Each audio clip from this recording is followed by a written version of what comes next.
Hi, good morning. Welcome to our Lance cast with Paul Cunningham and Douglas Milne. Welcome back to the podcast where we talk about photography and we look at what's going on in the world of photography on YouTube as well. Now, we're going to be talking about a couple of things today. One of the things we're going to be talking about is street photography and also, of course, a bit of landscape photography as well. So, before we go into that, I'm just going to ask Doug, how are you, Doug? How are you doing? What have you been up to this week? Quite well, Paul. Thank you very much. Thank you for asking. No worries. What have I been up to? Let me think about today. I've actually been out today. I've not been able to get out very much recently with my camera, but today I've been out. Okay. And I've been along, like I said last time, I was working on stuff on the canals, for a project I'm working on. So, You mentioned that regards to you're looking to do a project. I don't know if it was for your book or was it just mainly just something you want to do privately? Is it for your book or? It's for a potential book. So potentially you're looking to do that, right? Okay. Yeah. The idea's there. Okay. You know what I mean, and I know the format and I know what it's going to look like, but I just need to put together a few chapters before I can kind of submit it, just as I can, get people interested, sort of thing, Yeah. Let me suggest this. I'm just off the top of the screen, right? Yeah. So yeah, that's what I've been doing. So today I was along at Falkirk, which is about 10 miles away from here, from where I live. And with regards to canals, Falkirk's probably best known for the Kelpies and for the Falkirk Wheel. Yeah. Neither of which I went to today. Mm-hmm. Right? Okay. So I was along at the Falkirk Tunnel, which I don't know if you know it. It's a tunnel which is about half a mile long, something like that. Yeah. Through a hill, with the canal running through it. I was along at the Laughing and Greeting Bridge, which is a Laughing and Greeting Bridge. The Laughing and Greeting Bridge, yeah, it's a bridge with Can you tell people it's got what that a smiley means? face at one side and a sad face on the other. Oh, right, okay. So it's not like people standing and laughing and greeting just to reflect on their past or anything like that. Right? Yeah. I think that was the intention when it was carved. Yeah. Positives and negatives on this bridge. Yes. Very sorry, go on. Yeah. Digress. And then the other thing I was looking at today was doing what I would like to call, for want of a better word, archaeological photography. Okay, that's interesting. Because when the canal closed in 1933, there used to be a series of locks that went down from the Union Canal to join up with the Forth and Clyde. Yeah. Nowadays, they've replaced that with the Falkirk Wheel. You sail off the Falkirk Wheel, it goes down, and you're back onto the Forth and Clyde from the Union. Yeah. But back in the day, they had a series of 11 locks, and the 11 locks are still there. Right? Okay. They built over a lot of them, but the top two, locks 10 and 11, are still there, but there's like a forest growing around them. Oh, that's interesting. You have to go into the woodland. Yeah. Right? And there in the woodland, there's the remains of the old canal locks. Right. So I was in there trying to get photographs. I mean, there's only like kind of that much sticking up above the ground. They would have been like 10, 15 feet deep at one point. They filled them all in. So that's what I was looking for today, and I found them. So that's quite an interesting fact, especially to put in the book. There's a little bit of history with it as well. Exactly. Yeah. So, is this something you're going to be exploring a bit more for the next coming weeks?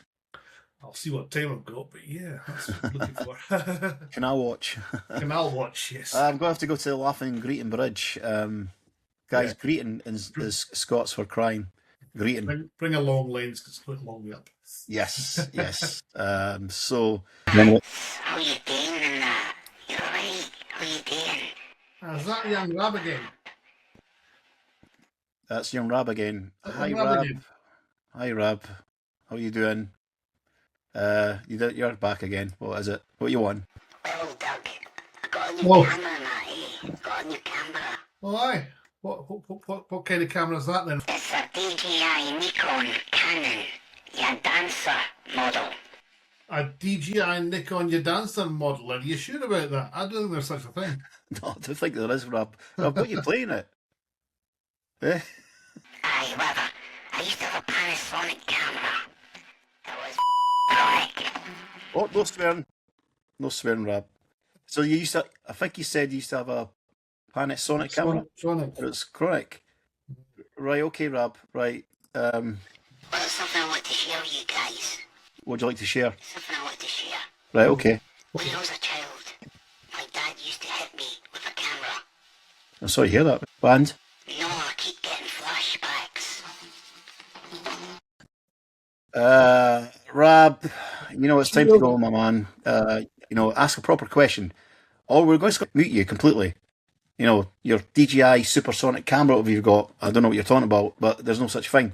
Anyway, Rab, thanks for your call, and I hope to not hear from you again. Yeah. Okay? Don't call us again. Yeah, don't call us again. We'll call you. Aye, right, get up, you bury you couple of shites. That's charming. Right, so guys, enough about Rab Kebab, and hopefully we don't hear from him again. Yeah. You know, I'm going to talk about street photography, and I did say, I don't know if I did mention it last week, but we're doing different types of genres of photography on this show. We're open up for any type of photography. So if you have any questions, whatever, just pop it down below the video. Ask for me and Doug, and we'll try our best to answer them. Or if not, we'll Google it. Right, so secrets out there. So, you know, going back to street photography. So, one of the things I don't know about you, who's watching this, whoever's watching this, or if you're a photographer or you do street, do you feel, you know, is it a challenge to photograph people? You know, how do you feel approaching people? Do you ask them for the permission? Do you just candidly just take the shot, no matter if they want the shot taken or not? How do you feel about these things? And that's a question I'm going to ask you guys. Doug, so how do you feel? I know you don't do, you know, street photography as such. I have dabbled in the past, but I wasn't. Okay, so when you dabbled in it in the past, how did you feel about, you know, initially picking up a camera and taking pictures of people on the high street or wherever it was? Yeah, that's exactly what I did. I was going around and just snapping people. I mean, I'm not claiming I was any kind of good at it at all. Just, yeah. You know, just, you know, that person looks interesting. It wasn't like sticking the camera in their face. It was just, you know. Yeah, I get that. I went out in the Edinburgh Festival. You know, yeah, down the Royal Mile during the festival. Good time. And I think it's actually something like that's easier to do it. Mm-hmm. You know, because there's so many strange things going on anyway. You know, yeah, the guy with the camera is nothing particularly outstanding. You know. Yeah, exactly. Because everyone's got a camera when there, exactly. I suppose, and you don't feel out of place. And I mean, even just going up there, you feel more comfortable taking pictures when everybody's taking pictures. You know. Yeah. But that said, I couldn't go out, say, in the town today, or like I said, I was on the canal today. I couldn't have been walking along and people walking past me going, click, you know what I mean? Yeah. That I wouldn't have been comfortable with that. Yeah, I mean, I do enjoy, you know, doing street portraits, but that's generally going up to people and asking their permission. But with purist street photographers, there is you're not a street photographer unless you know, get candid shots and you get the person looking at the lens and you catch them unawares. I disagree with that. It's my point, and it's only my point of view. So, you know, if I'm going to get you talking, leave a comment below. I just feel that, you know, with me, because I like to create a story. I like to create it as opposed to, you know, just going out there and taking a shot or getting someone to walk through a shot, which is always a good idea. Yeah. When I see interesting people in the street and they look quite cool, etc., I'll ask them for their permission to take a shot. And there is a time when I did do a couple of street shots, like, you know, just casually taking a shot from by far and photographing people in the street. But I've actually, I don't know why I'm doing it, but I feel like I'm going to have to go up to them and say, by the way, guys, I just took you a shot. I don't want to be an idiot or anything. Are you okay with that? And they're like, fine. And one of the reasons why I do that is because it's something in the back of my mind is like, you know, there could be that one photograph that the street photographer takes because he thinks he's got a great shot and everything. He's an artist, isn't he? But he really doesn't realise when he goes back home and he chucks that shot up on the screen. I mean, privacy, there's not much privacy these days now because of everything from Big Brother, from all CCTV cameras, social media is in your face. You know, there's so much now, internet, etc. You can't get much privacy like we did back in our day. And I feel that you taking a picture of someone who's with someone he shouldn't be, or, you know, or it could be anything, that you're actually exposing these people. And I disagree. I don't like that. You know, I don't want to be a dick and take a picture of a guy who middle of a relationship crisis and he's with someone and his family's exposed to that image. Yeah. You get what I'm saying? So that's my standpoint of view. But I do respect what street photographers. Again, this is touching on something that I want to talk about later on. Yeah. But it depends on how you're going to actually, what you're going to do with the photograph. Do you know what I mean? If you just for your own purposes, if you're going to hang on your wall, nobody's going to see it unless it's in your, I think I'm referring to when people put on the social media, when they put it on Facebook or Instagram. Well, that's the other thing. That's it's a World Wide Web, and as soon as you put it out there, it's not coming back. People see these images. Remember Alistair that used to be on the podcast? Sorry. Remember Alistair that used to be on the podcast? Oh yeah, Alistair McDowell. Yeah. He did a video a couple of months ago now. He was in Dunfermline. Doing street photography in Dunfermline, and he got did it? He got some cracking shots with. I think he was asking people first if he could do portraits of them, Good on him in the street, but So, what's your thoughts on it, guys? I just want to hear your comments below. And do you have any questions for Doug about his books, his upcoming books, possibly, with his canals? And just sling them in, and we'll answer your questions. Yeah, no, it's not coming out. Yeah, just be clear, it's not coming out yet. He's in the middle of doing it just now. But if you want to ask some questions, we'll answer your questions on publisher yet. But it's it's in the process. Yeah, we'll answer your questions in the next podcast. So any questions you want to ask us, ask them. There's no such thing as a silly question when you're on this podcast, Yeah. So Doug, what have you been watching on YouTube this week then? Well, not a great deal, but I saw Gary Gough's latest video. Oh yeah, I like Gary Gough. I like Gary Gough as well. He seems like a good guy. What's he been up to? And he was posing this kind of question, which is, when you're taking photographs, are you taking them for your own benefit, or are you taking them to please other people? In a nutshell, he managed to spin that out to 9 minutes. But that's basically what he was talking about, and he reckons he takes his pictures for his own benefit. That's quite interesting, because I think we'll see fine art that he does, which is quite interesting in its own way. Doug, what's your philosophy on that? Because I like that Gary Gough's what he said. I think that's a good point. It used to be, I think, like you say, it's part of the learning process. I think it's copying other people, going to high locations and getting the standard shots.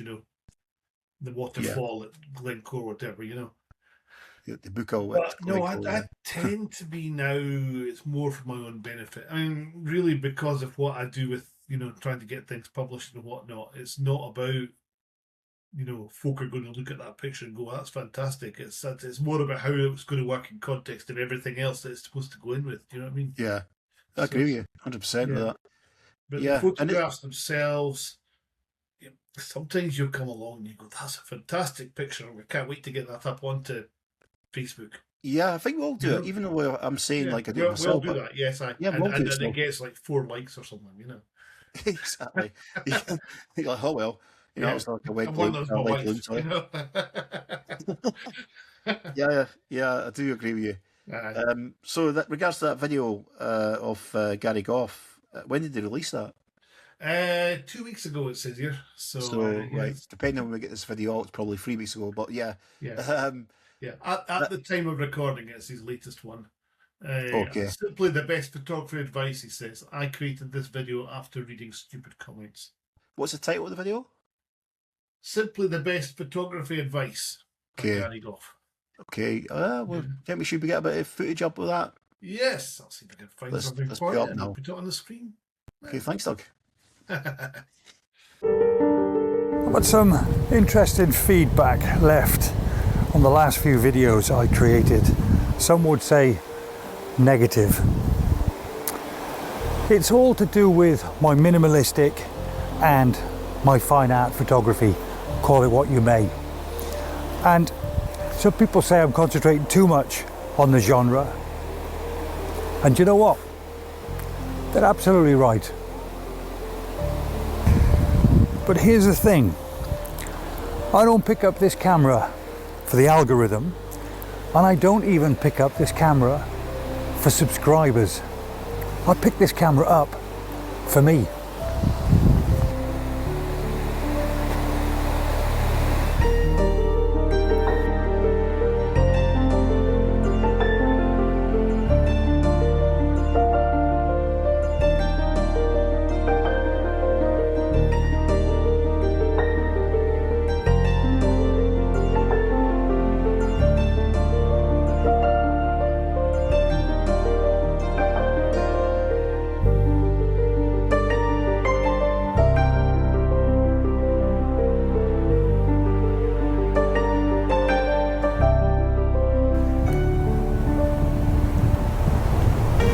My minimalist landscape photography is my way of making sense of the world.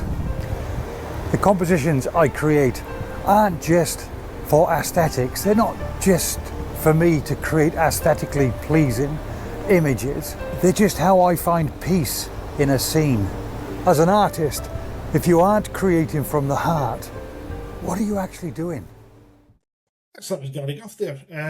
Yeah, lots of great videos from Gary. He's been doing this for several years now. So if you're not seen him, go check out his channel. Lots of instructional stuff, and he zips about all over the country, all over the place. Yeah. It's good. He's one of the YouTubers that does street photography, landscape photography. He does different types. I don't know if he's done wildlife. I've not been watching his channels much lately. But he did one with squirrels. Right, there we go. So that qualifies squirrels, as wildlife. Yeah. So yeah, have a look out for Gary Gough, guys. Really nice guy as well. You probably remember Steve Stain, who used to be on our podcast, our old podcast called Landscape Lenscast Podcast. That's a bit of a mouthful. And now called Lenscast because we're a completely different podcast. So these guys are not with us anymore. But Steve Stain is now a part of the Thumbs Up Photography show. Wow. Can I get... I think as we said, we're not following it. We do still talk to them. Well, yeah. It's can I just get a drum roll, please?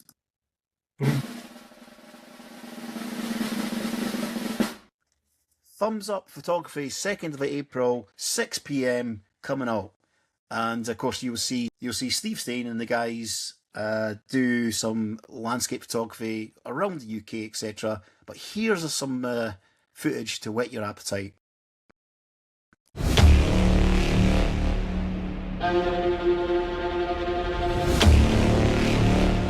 Take an amazing journey. The destination? A place no maps can show. So yeah, that's right. I'm in Brighton this morning.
So guys, that was really good watching that. Now, of course, the other person who was a part of the podcast, I couldn't help but not talk about her, and that's Louise. Welcome.